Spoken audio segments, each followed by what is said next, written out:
Shalom. Selamat pagi Bapak Ibu yang diberkati oleh Tuhan kita Yesus Kristus. Baiklah, saat ini kita akan menaikkan ibadah kita. Untuk itu mari kita mempersiapkan hati dan pikiran kita.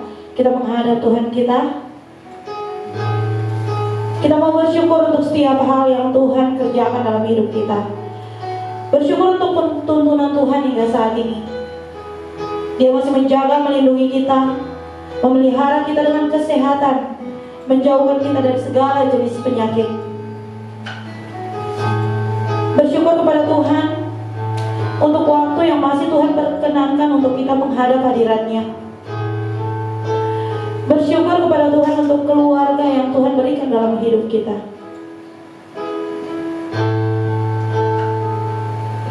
Bersyukur untuk setiap pertolongan Tuhan dalam hidup kita. Karena Tuhan selalu memegang tangan kita dan tidak pernah meninggalkan kita. Bersama-sama kita angkat pujian. Yesus, padamu ku berseru.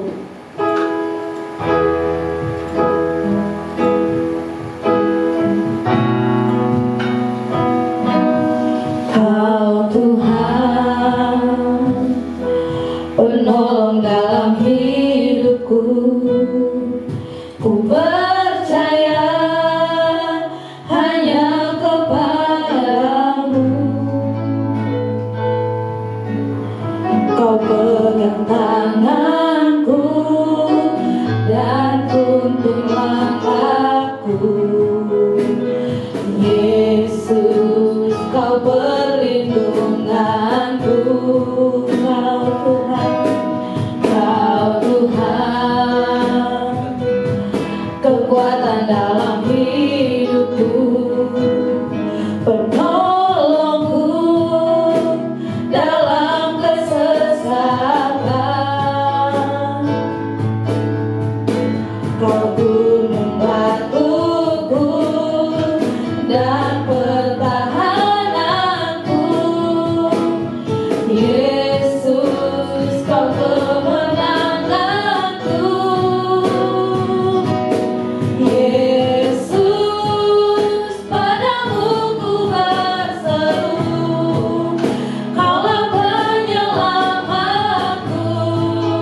Terpujilah Engkau Tuhanku. Mulutku memuji namamu sepanjang umur hidupku. Terpujilah Engkau Tuhanku di atas segalanya. Sekali lagi dengan penuh kesungguhan hati kita akan pujian ini dan berkata, Kau Tuhan, amin Tuhan, penolong dalam hidupku. Ku percaya hanya kepadamu. Kau pegang tanganku. Kau pegang tanganku dan tuntun langkahku. Yesus, kau perlindunganku.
memuji Engkau Tuhan di atas segalanya Bapa.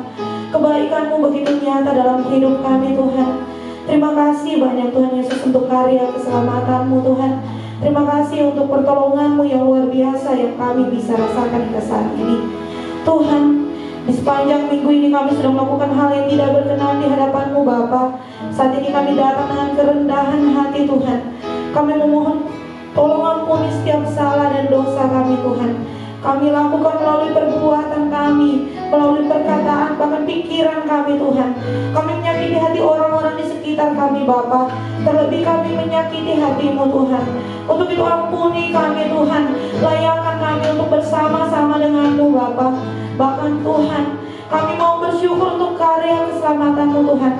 Karya keselamatan-Mu yang luar biasa dalam hidup kami Bapa. Terima kasih banyak Tuhan Yesus. Kami ditebus satu kali untuk selama-lamanya Tuhan. Terima kasih banyak Tuhan. Ku bersyukur Bapa. Ku bersyukur Tuhan buat kasih setiamu di dalam hidupku. Ku bersyukur,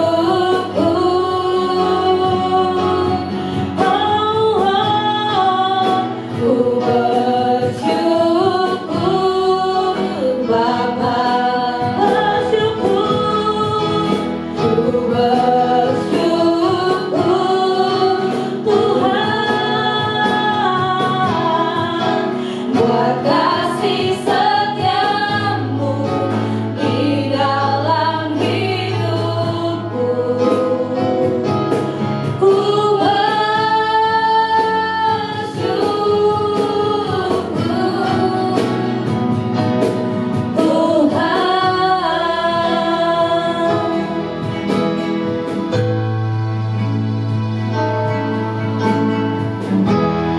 Banyak yang Kau perbuat di dalam hidupku, di dalam hidupku.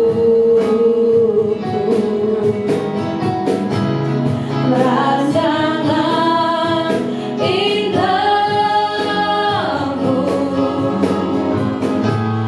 terjadi di hidupku. Bapa yang mengerti, Bapa yang mengerti segala yang ku perlu. Kasih-Mu, kasih-Mu sempurna, nyata dalam hidupku. Ku bersyukur Bapa, bersyukur Tuhan. Ku bersyukur Tuhan buat kasih setiamu di dalam hidupku. Ku bersyukur Bapa. Ku bersyukur Bapa. Bersyukur, ku bersyukur Tuhan buat kasih setiamu di dalam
kasih untuk setiap kebaikan-Mu Tuhan.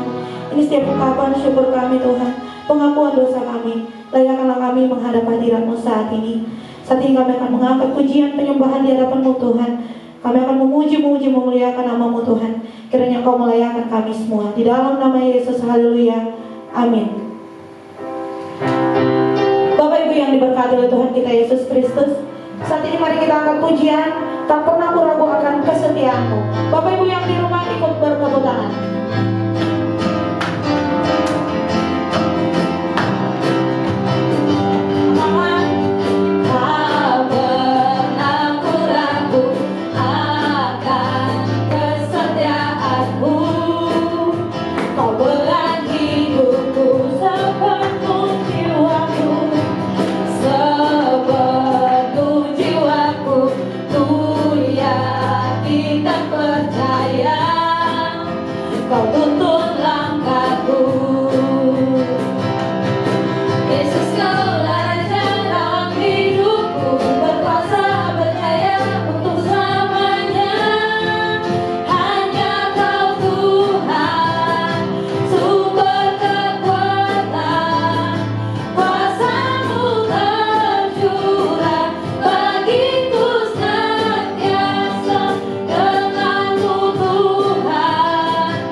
Saat ini kita akan mendengarkan isi sabda firman Tuhan.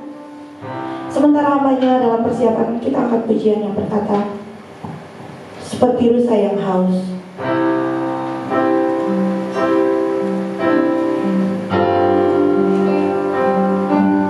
Seperti rusa yang haus, rindu aliran sungai-Mu.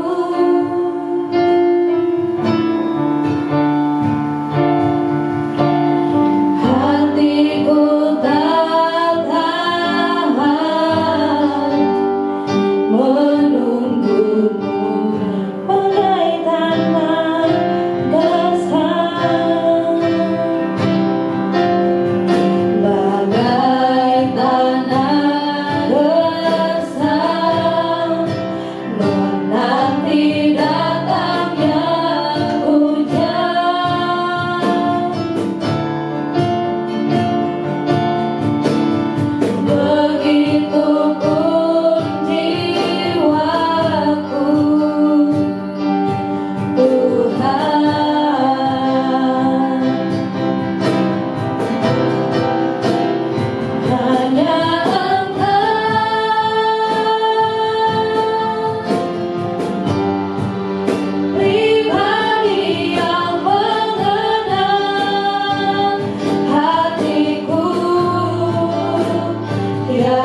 Selamat pagi Bapak Ibu Saudara yang dikasihi oleh Tuhan.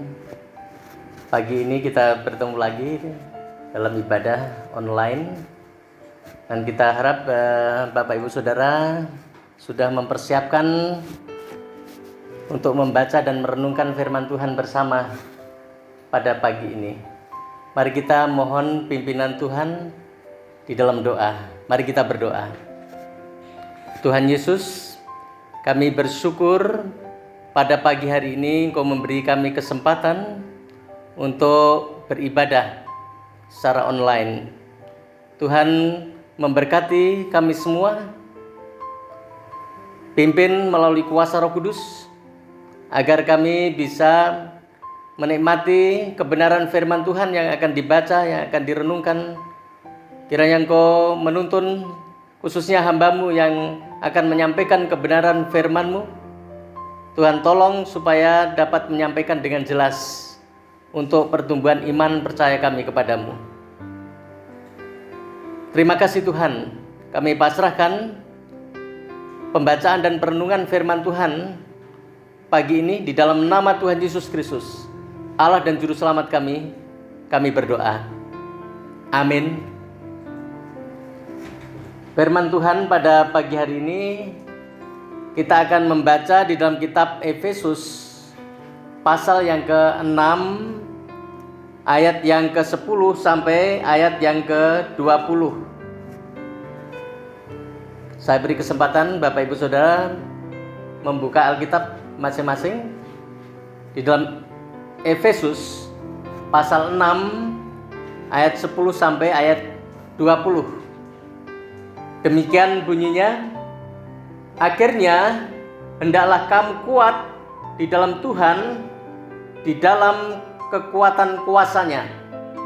Kenakanlah seluruh perlengkapan senjata Allah, supaya kamu dapat bertahan melawan tipu muslihat iblis. Karena perjuangan kita bukanlah melawan darah dan daging, tetapi melawan pemerintah-pemerintah, melawan penguasa-penguasa, melawan penghulu-penghulu dunia yang gelap ini, melawan roh-roh jahat di udara. Sebab itu ambillah seluruh perlengkapan senjata Allah, supaya kamu dapat mengadakan perlawanan pada hari yang jahat itu dan tetap berdiri sesudah kamu menyelesaikan segala sesuatu. Jadi berdirilah tegap, berikat pinggangkan kebenaran, dan berbaju sirahkan keadilan. Kakimu berkasutkan kerelaan untuk memberitakan Injil damai sejahtera. Dalam segala keadaan pergunakanlah perisai iman, sebab dengan perisai itu kamu akan dapat memadamkan semua panah api dari si jahat. Dan terimalah ketopong keselamatan dan pedang roh, yaitu firman Allah. Dalam segala doa dan permohonan, berdoalah setiap waktu di dalam roh, dan berjaga-jagalah di dalam doamu itu dengan permohonan yang tak putus-putusnya untuk segala orang kudus. Juga untuk aku, supaya kepadaku jika aku membuka mulutku, dikaruniakan perkataan yang benar, agar dengan keberanian aku memberitakan rahasia Injil, yang kulayani sebagai utusan yang dipenjarakan. Berdoalah supaya dengan keberanian aku menyatakannya sebagaimana seharusnya aku berbicara. Demikianlah pembacaan firman Tuhan kita pada pagi ini. Bagian ini jelas menunjukkan bahwa hidup ini adalah suatu peperangan. Jadi jangan menjadi orang Kristen yang santai. Contohnya, kita mungkin malas untuk beribadah. Kalau ada pelatihan-pelatihan di gereja, mungkin kita malas juga untuk mengikuti. Lalu pelayanan, kalau cari yang enak-enak saja, lalu membiarkan dosa-dosa tertentu hidup di dalam kehidupan kita, dan kita tidak sungguh-sungguh mencari kebenaran firman Tuhan di dalam Alkitab. Kapan perangnya? Kalau saudara baca dari teks yang kita lihat di dalam Efesus pasal 6 ayat 10 sampai ayat yang ke-20. Peperangannya sekarang ini juga. mulai sekarang, dan seterusnya. Ayat 13, hari yang jahat itu ini tak menunjuk pada masa kesukaran besar pada akhir zaman, tetapi menunjuk pada saat setan menyerang setiap kita, dan itu bisa terjadi setiap saat. Dalam peperangan ini, musuh kita bukanlah manusia. Ini perlu kita ingat baik-baik. Saat menulis surat, Paulus ini sedang berada di dalam penjara. Kalau saudara perhatikan ayat yang ke-20, tetapi ia tidak marah atau tidak benci kepada orang-orang yang memenjarakannya. Karena apa? Karena ia sadar sepenuhnya bahwa ia perang bukan melawan manusia. Setan selalu ingin kita perang melawan sesama manusia. Tetapi pada saat kita perang melawan kuasa kegelapan, yaitu setan. Oleh karena itu, Bapak Ibu Saudara yang dikasihi oleh Tuhan, sekali lagi musuh kita itu bukan manusia. Kalau andai kata kita saling bertengkar atau membenci sesama manusia, itu kesempatan untuk setan berkuasa di dalam kehidupan ini. Di dalam firman Tuhan ditegaskan di dalam ayat yang ke-12, yaitu musuh kita itu adalah setan. Hal yang perlu diketahui tentang setan itu ada banyak. Di dalam ayat 12 itu semua, itu kata yang berarti menunjukkan sesuatu yang lebih dari satu atau jamak. Kalau saudara bandingkan di dalam kitab Markus pasal 5 ayat 9, di sana kemudian ia bertanya kepada orang itu, "Siapa namamu?" Tuhan Yesus Kristus bertanya pada orang yang kerasukan setan itu. Jawabnya, "Namaku Legion, karena kami banyak." Setan itu kuat. Sebutan di situ ada pemerintah, penguasa, penghulu, menunjukkan kuasanya itu besar. Setan itu juga jahat. Kata-katanya gelap karena dikuasai oleh roh-roh jahat. Setan itu juga cerdik. Setan itu lihe. Kata tipu muslihat selalu ada dalam dirinya. Menghadapi musuh seperti ini, bisakah kita sebagai orang yang percaya menang? Di dalam ayat 11, kata dapat bertahan dan dapat mengadakan perlawanan dan tetap berdiri secara tidak langsung, itu menunjukkan bahwa kita bisa menang. Cara supaya kita bisa menang bagaimana? Kita harus bersandar kepada Tuhan. Hendaklah kamu kuat di dalam Tuhan, di dalam kekuatan kuasanya. Jelas kita bisa menang bukan dengan kekuatan kita sendiri ataupun kekuatan manusia, tetapi hanya dengan kekuatan Tuhan kita bisa menang. Oleh karena itu di dalam kitab Yohanes pasal 15 ayat 5 dikatakan, "Di luar aku kamu tidak dapat berbuat apa-apa." Jadi sekalipun kita diperintahkan untuk menjadi kuat, kita tidak bisa menguatkan diri kita sendiri. Kita harus dikuatkan oleh Tuhan. Kita harus menggunakan seluruh perlengkapan senjata Allah di dalam ayat 11. Secara tidak langsung kita bisa melihat bahwa ada senjata yang bukan dari Allah. Sebagai contoh, setan biasanya menggunakan memencongkan atau mengarahkan ke arah yang lain atau memutar balikkan supaya kita terkecoh dengan kebenaran firman Tuhan itu. Mungkin dengan pergi menyepi atau bertapa atau semedi, kita bisa mengalahkan setan. Atau kita pergi ke orang-orang pinter, seringkali orang katakan ke dukun, atau ke mana-mana ya, itu kita bisa mengalahkan setan. Mungkin juga ada yang memberitakan Injil dengan kekuatan manusia. Itu tidak mungkin. Kalau saudara bandingkan di dalam kitab 2 Korintus pasal 10 ayat 3 sampai 4 dikatakan, ayat yang ketiga itu, memang kami masih hidup di dunia, tetapi kami tidak berjuang secara duniawi. Karena senjata kami dalam perjuangan bukanlah senjata duniawi, melainkan senjata yang diperlengkapi dengan kuasa Allah yang sanggup untuk meruntuhkan benteng-benteng kekuasaan setan. Senjata Allah yang diajarkan oleh Paulus di dalam kitab Efesus pasal yang ke-6 ayat 10 sampai 20 ini dilambangkan dengan perlengkapan tentara Romawi.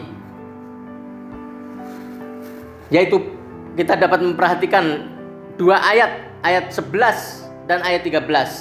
Ayat 11 katakan, kenakanlah seluruh senjata Allah supaya kamu dapat bertahan melawan tipu muslihat iblis. Sedangkan ayat yang ke-13, sebab itu ambillah seluruh perlengkapan senjata Allah supaya kamu dapat mengadakan perlawanan. Ayat 11 ini menggambarkan tindakan pasif atau bertahan, dan ayat 13 itu menggambarkan tindakan yang aktif, mengadakan perlawanan. Yang menarik dari kedua ayat ini, baik bertahan maupun mengadakan perlawanan, ternyata Paulus tetap memberi pesan untuk menggunakan seluruh perlengkapan senjata Allah.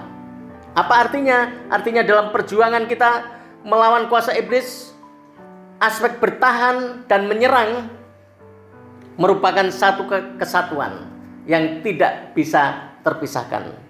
Seperti contohnya kalau saya senang dengan sepak bola ya, biasanya ada bertahan dan ada menyerang. Kalau tidak hanya menyerang saja ya, kalau menyerang saja mungkin bisa kebobolan, atau dengan bertahan juga bisa kebobolan. Tetapi kalau dua strategi ini kita pakai, bertahan dan menyerang, pasti punya kesempatan untuk menggolkan ya bola di lawan. Ini contoh yang menarik dari dua ayat yang ditekankan di dalam kitab Efesus pasal yang ke-6 ayat 11 dan 13 itu. Baik bertahan maupun menyerang itu adalah suatu kesatuan yang harus kita perhatikan supaya kita diperlengkapi dengan perlengkapan Allah itu. Untuk menggunakan seluruh senjata itu dengan benar tentu saja tidak mudah. Seorang prajurit tentu harus dilatih untuk terbiasa menggunakan pedang dan perisai. Senjata-senjata itu tidak bisa hanya kita pegang tanpa pelatihannya. Tapi ketika kita berhasil menguasainya, bukan berarti kita hebat, tidak. Kita lihat pada ayat yang ke-10, hendaklah kamu kuat di dalam Tuhan, di dalam kekuatan kuasanya. Artinya tentu saja kemampuan kita ini adalah di dalam Tuhan, bukan dalam kekuatan kita sendiri. Melainkan ayat ini Paulus ingin menjelaskan pada kita bahwa kekuatan kita itu asalnya dari Tuhan. Oleh karena itu, Bapak Ibu Saudara yang dikasihi oleh Tuhan Yesus Kristus, kita mencoba melihat perlengkapan yang diberikan oleh Tuhan, yaitu berbaju sirahkan keadilan ayat 14. Apa manfaat baju sirah? Yang terutama adalah melindungi diri kita dari senjata lawan.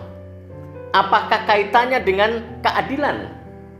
Apa makna keadilan? Adil tidak berarti sama untuk semua orang, tetapi lebih tepat masing-masing memperoleh sesuai dengan kapasitas dan kebutuhannya. Apa bahayanya jika kita tidak melakukan keadilan? Apa dengan tidak melakukan keadilan kita jadi lebih mudah diserang oleh iblis? Mungkin secara tidak langsung kita sebagai orang Kristen ngomong mengenai keadilan tapi tidak berlaku demikian, bukanlah tidak menjadi kesaksian. Tetapi itu dampak tidak langsung mungkin juga dalam arti lain, ketika kita tidak berlaku adil, memancing permusuhan dengan orang-orang yang seharusnya perlakuan yang berbeda. Contoh, kalau saudara perhatikan di Alkitab, ada banyak contoh yang kita bisa lihat perlakuan yang tidak adil itu sangat berdampak. Abraham terhadap Ismail dan Ishak, contoh itu. Perlakuan terhadap Ishak terhadap Esau dan Yakub. Saya rasa cerita-cerita ini tidak asing buat kita. Perlakuan berbeda Yakub terhadap Yusuf dan saudara-saudaranya ternyata sangat berpengaruh. Bukan sampai pada zaman sekarang ini. Demikianlah kalau kita memperlakukan apa yang ada di lingkup pengaruh yang Tuhan percayakan pada kita, tidak adil, itu sangat berpengaruh. Kita harus melakukan sesuatu yang betul-betul adil di dalam kehidupan kita, karena itu sangat berdampak. Kalau saudara punya anak di dalam rumah tidak adil, itu sangat berbahaya. Atau di dalam kita bekerja dengan banyak orang, kalau kita tidak memperlakukan tidak adil, itu pasti sangat berbahaya. Jadi dampaknya itu sangat besar. Oleh karena itu saya berharap kita belajar dari apa yang disarankan dari kebenaran firman Tuhan ini di dalam ayat 14, yaitu berbaju sirahkan keadilan. Sangat penting. Ketidakadilan sangat berpotensi merusak persekutuan Kristen. Itu bisa menjadi titik lemah dari serangan iblis untuk mengacaukan semuanya itu. Yang kedua, kalau sudah perhatikan di kelengkapan senjata yang Tuhan berikan, yaitu kaki yang berkasutkan kerelaan untuk memberitakan Injil damai sejahtera di dalam ayat 15. Mungkin ini yang paling jelas. Kenapa bagian ini memberitakan Injil diumpamakan sebagai kasut? Dengan kata lain, alas kaki. Bayangkan kalau dalam tiap langkah hidup kita selalu ada jejak-jejak pemberitaan Injil itu. Kaki untuk berjalan, memberitakan Injil membutuhkan keberanian untuk berjalan, pergi. Tetapi kenapa bukan diibaratkan dengan mulut, tetapi dengan kaki? Padahal pemberitaan Injil bisa lewat mulut. Tidak juga, artinya jauh lebih dalam ketika diletakkan pada kaki. Kemampuan orang Kristen melangkah seharusnya ada jejak-jejak pemberitaan Injil. Kalau mulut ada pilihan untuk digunakan atau tidak. Sedangkan kaki pilihannya hanya satu, yaitu meninggalkan jejak. Meninggalkan jejak tidak selalu berarti kita harus berkata tentang Kristus kepada siapapun yang kita temui. Tetapi apakah lewat kehadiran kita orang lain bisa melihat jejak Kristus itu di dalam kehidupan kita? Apakah ada perbedaan yang akhirnya membuat orang bertanya-tanya, apa yang menyebabkan kita berbeda dan membuat kita tidak sama dengan orang-orang yang tidak mengenal Tuhan kita Yesus Kristus? Itu yang harus kita perlihatkan. Jangan sampai hidup kita justru orang tidak suka dengan kehidupan ini. Saya berharap Bapak Ibu Saudara, di lingkup pengaruh di mana saudara berada, harus terlihat dampak atau akibat dari kehidupan saudara di dalam kepercayaannya di dalam pribadi Yesus Kristus. Bahwa itu loh orang yang mengenal pribadi Tuhan kita Yesus Kristus. Jangan sampai, wah, orang yang percaya Tuhan Yesus Kristus modelnya seperti itu. Tidak. Tetapi harapan kita harus sesuai dengan apa yang ada di dalam pribadi Tuhan yang sudah ada di dalam hati kita. Sehingga kita, di mana saja kita berada, kita dapat memperlihatkan yang terbaik yang datangnya dari Tuhan. Kemudian kalau saudara perhatikan di situ ada ayat 16, ada perisai iman. Dalam segala keadaan pergunakan perisai iman, sebab dengan perisai itu kamu akan dapat memadamkan semua panah api si jahat. Perisai sesuai dengan fungsinya adalah untuk melindungi dari serangan musuh. Iman di sini ditempatkan sebagai perisai yang mampu melindungi dari serangan iblis. Bagaimana caranya iman ini melindungi? Misalnya ketika kita jatuh dalam dosa, ya. Ketika kita jatuh dalam dosa, seringkali kita merasa tidak layak untuk datang kepada Tuhan. Pada kondisi seperti ini, iblis bisa saja mengintimidasi kita untuk tidak datang kepada Tuhan. Makin menjauh dan akhirnya kita tidak setia di dalam pengikutan kita kepada Tuhan. Tetapi ternyata lebih baik kalau kita tetap datang dan mengakui di hadapan Tuhan, serta memiliki iman bahwa Dia akan mengampuni kita ketika kita datang kepadanya. Bukankah di dalam 1 Yohanes 1 ayat yang ke-9, ketika kita mengaku segala dosa kita, maka Tuhan itu setia dan adil, dan pasti Dia akan mengampuni dosa kita. Oleh karena itu, iman itu begitu penting bertumbuh di dalam kehidupan kita, sehingga ketika datang serangan iblis dari berbagai sudut mana saja, iman itu menjadi kuat dan berkuasa di dalam kehidupan ini. Bapak Ibu Saudara yang dikasihi Tuhan, kita juga bisa melihat lagi di ayat yang ke-17 sampai 18, yaitu ketopong keselamatan dan pedang roh. Dan terimalah ketopong keselamatan dan pedang roh, yaitu firman Allah. Dalam segala doa dan permohonan, berdoalah setiap waktu di dalam roh dan berjaga-jagalah di dalam doamu dengan permohonan yang tak putus-putusnya untuk segala orang kudus. Apa fungsi ketopong?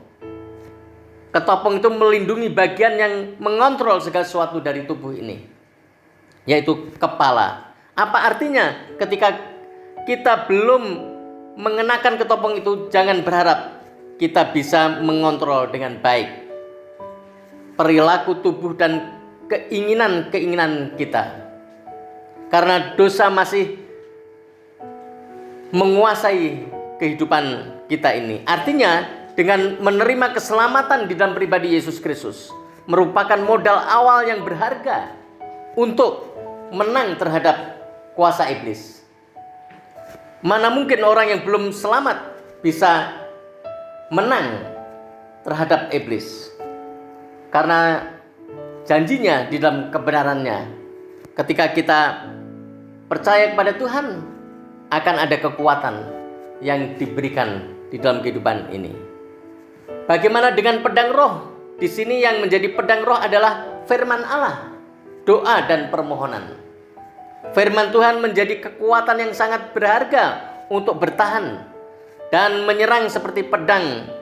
Ingat, Tuhan Yesus Kristus dalam percobaan di padang gurun selalu menjawab tipu daya iblis itu dengan firman Tuhan. Bukan hanya firman Tuhan saja, tetapi juga doa dan permohonan. Di sini dikatakan doa dan permohonan yang tidak putus-putus. Jadi senjata untuk menyerang balik iblis adalah firman Tuhan dan doa. Oleh karena itu, berdoalah setiap waktu di dalam roh. Setiap waktu apa artinya? Yaitu selalu. Tentu saja iblis selalu menunggu waktu yang tepat untuk menyerang. Kalau kita tidak selalu siap, pasti mudah diserang. Berjaga-jagalah di dalam doamu dengan permohonan yang tak putus-putus untuk segala orang kudus. Ini pentingnya mendoakan orang-orang dalam komunitas rohani kita, karena semuanya sedang berperang dengan perang yang dihadapi masing-masing. Doa, kalau kita memang bersandar kepada Tuhan, maka pasti akan banyak berdoa. Dalam ayat 18 tadi ada beberapa hal yang dikatakan tentang doa. Doa setiap waktu, tak putus-putusnya. Doa di dalam roh, ini bukan di dalam bahasa roh, bukan, atau bahasa lidah. Tidak, ini adalah doa yang dipimpin oleh kuasa Roh Kudus. Doa untuk segala orang kudus.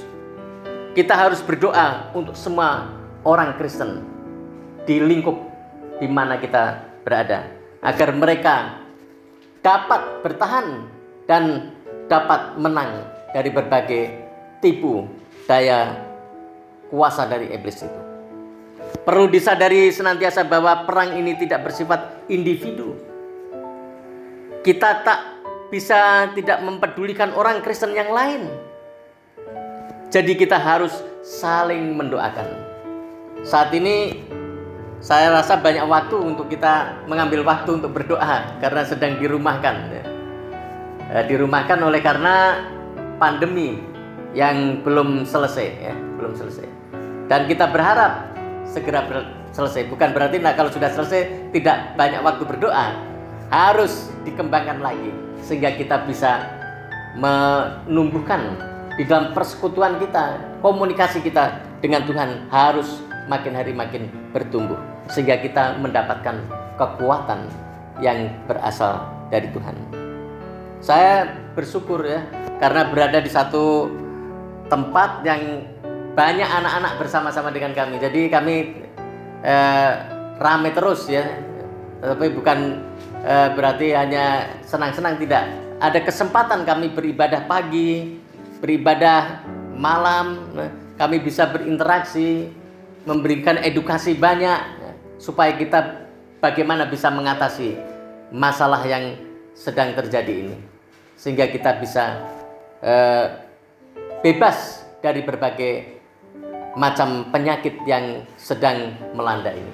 Puji Tuhan, sampai sekarang kami semuanya berada dalam kondisi baik dan kami terus-menerus berdoa supaya wabah ini segera berlalu sehingga kita bisa menjalani kehidupan yang baik lagi seperti yang sudah kita lakukan beberapa waktu yang lalu.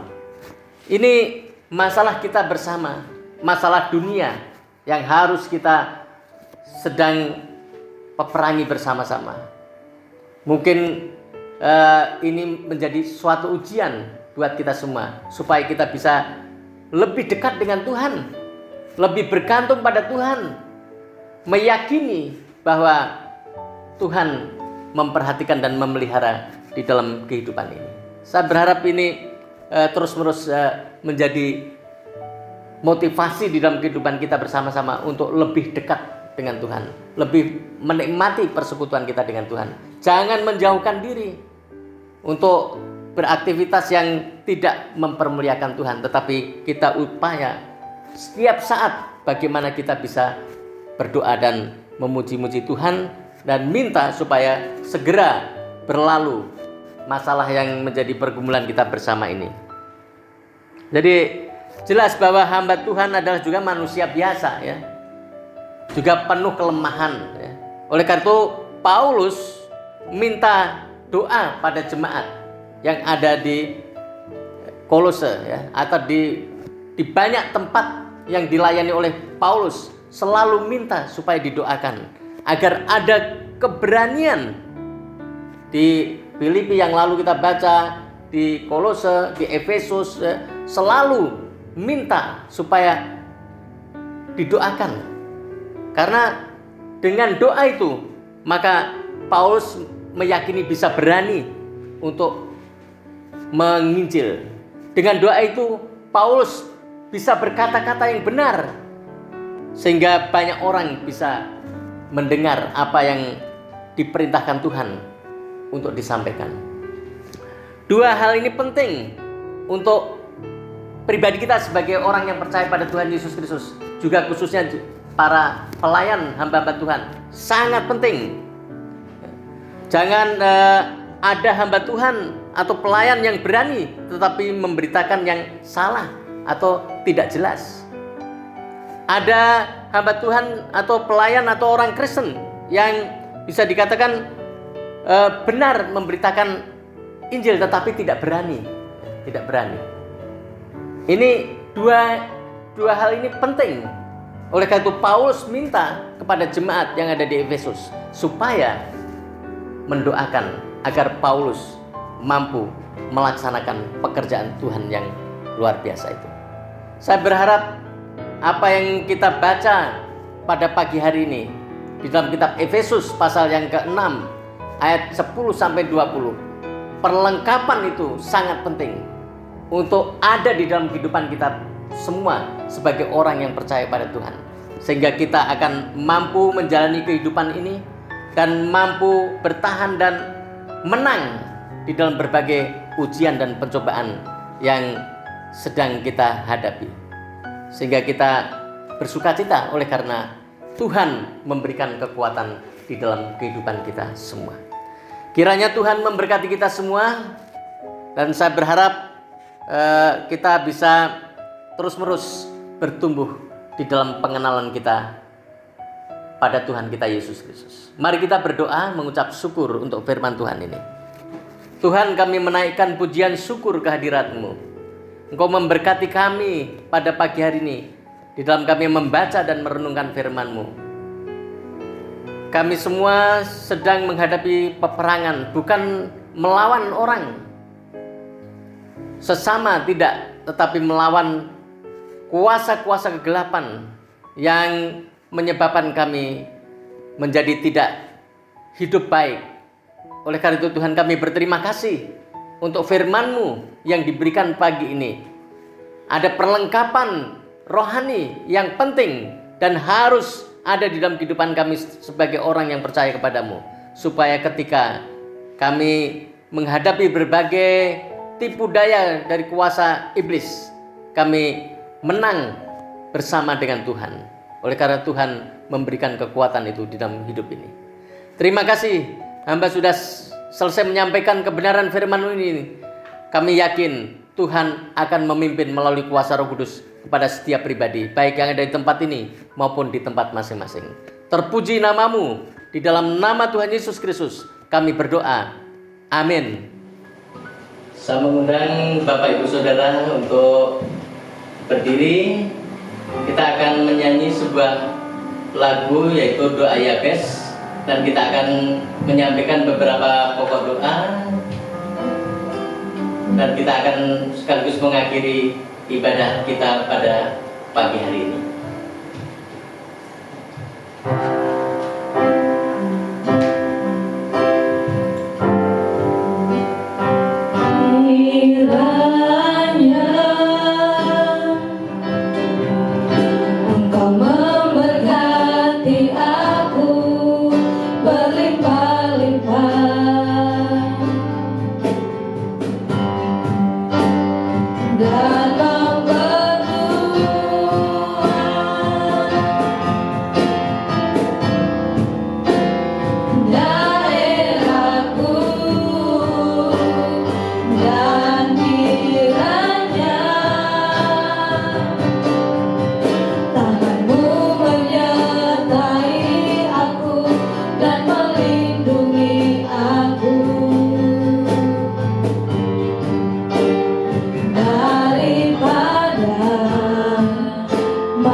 Tangan-Mu menyertai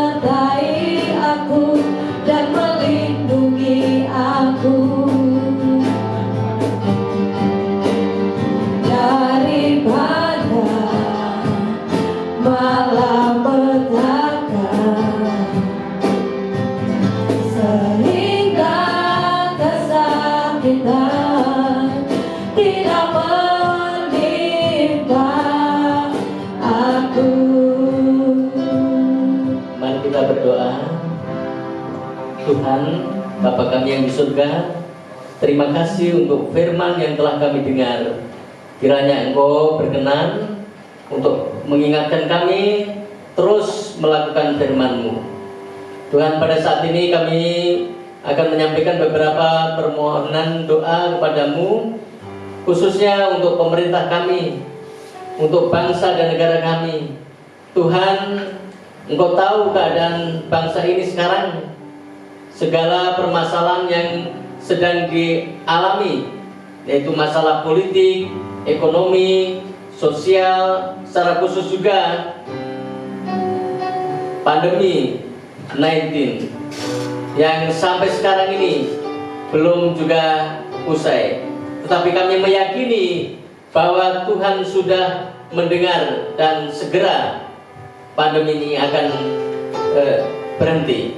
Dan kami percaya kuasa-Mu yang dahsyat itu dulu, sekarang, sampai selama-lamanya akan berlaku bagi bangsa dan negara kami.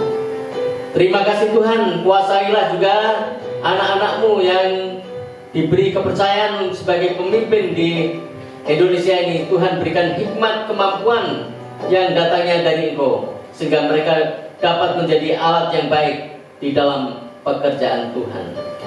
Kami juga berdoa Tuhan untuk gereja yang ada di muka bumi ini. Kiranya Engkau tolong setiap pergumulan yang sedang dialami. Jadikan gereja ini sebagai alat untuk mewujudkan kerajaan-Mu. Kami juga berdoa Tuhan untuk pribadi kami dan keluarga kami. Kami bersyukur kalau sampai sekarang ini kami diberi kesehatan, itu oleh karena anugerah Tuhan. Kami bersyukur masih diberi kecukupan sampai sekarang ini. Dan kami menyerahkan selanjutnya, Tuhan menolong agar kami semua tetap berada dalam perhatian Tuhan. Sekalipun saat ini sedang dalam situasi yang masih bergumul dengan COVID-19 ini. Tapi kami percaya bahwa tidak ada perkara yang mustahil. Pertolongan Tuhan itu dahsyat bagi setiap orang yang sungguh-sungguh percaya kepada-Mu. Kami yakin apa yang Tuhan akan lakukan di dalam kehidupan ini itu sesuatu yang baik, sesuatu yang membuat kami tidak mengalami celaka, dan Engkau memberi kami yang terbaik di dalam hidup ini. Kami meyakini itu semua. Terima kasih Tuhan. Inilah ucapan syukur dan doa kami yang kami alaskan di dalam nama Tuhan Yesus Kristus, Allah dan Juru Selamat kami. Kami berdoa. Amin. Kita akan akhiri ibadah pada pagi ini. Mari kita mengangkat tangan kita masing-masing, baik yang ada di tempat ini maupun yang ada di rumah. Kita akan mengakhiri ibadah ini. Ya Allah kami, terima kasih Engkau telah memimpin kami selama ibadah ini. Sekarang ini kami akan melanjutkan kembali aktivitas. Tolonglah pimpin, lindungi dan arahkan di dalam hidup ini. Oleh karena itu terimalah berkat yang asalnya daripada Tuhan. Arahkan hati dan pikiranmu kepada Tuhan, dan terimalah berkatnya. Tuhan menyinari engkau dengan wajahnya dan memberi engkau kasih karunia. Tuhan menghadapkan wajahnya kepadamu dan memberi engkau damai sejahtera. Bapa, terima kasih.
menjalani kehidupan hari ini dan sepanjang minggu ini kami meyakini Bapak, Ibu, Saudara semua dalam perhatian Tuhan. Shalom. Demikian ibadah kita pada pagi hari ini. Saya mengatasnamakan untuk seluruh yang bertugas pada pagi hari ini mengucapkan banyak terima kasih kepada Bapak, Ibu, Saudara-saudara yang sudah mengikuti ibadah pada pagi hari ini. Kiranya Tuhan Yesus memberkati. Untuk informasi ibadah minggu depan 21 Juni 2020 tetap dilaksanakan satu kali, yaitu pada jam 9 pagi. Dan untuk informasi berikutnya, untuk anak-anak sekolah minggu dan anak-anak PPA yang mengikuti lomba nyanyi, batas pengumpulan video nyanyinya besok tanggal 15 Juni 2020. Dan untuk pengumuman pemenangnya akan diumumkan pada minggu depan tanggal 21 Juni 2020 melalui Facebook Gereja Baptis Samaritania Bali. Yang terakhir, jangan lupa untuk like, komen, dan subscribe channel ini. Dan juga jangan lupa tekan notifikasi loncengnya supaya kita dapat terus mendapat informasi terbaru dari channel ini. Dan juga jangan lupa untuk terus men-share video-video yang ada di channel YouTube ini supaya semakin banyak orang yang bisa mendengarkan kebenaran firman Tuhan. Demikian informasi pada pagi hari ini. Tetap jaga kesehatan, selalu mencuci tangan, terus memakai masker saat bepergian, dan jadilah petarung virus corona. Terima kasih, shalom.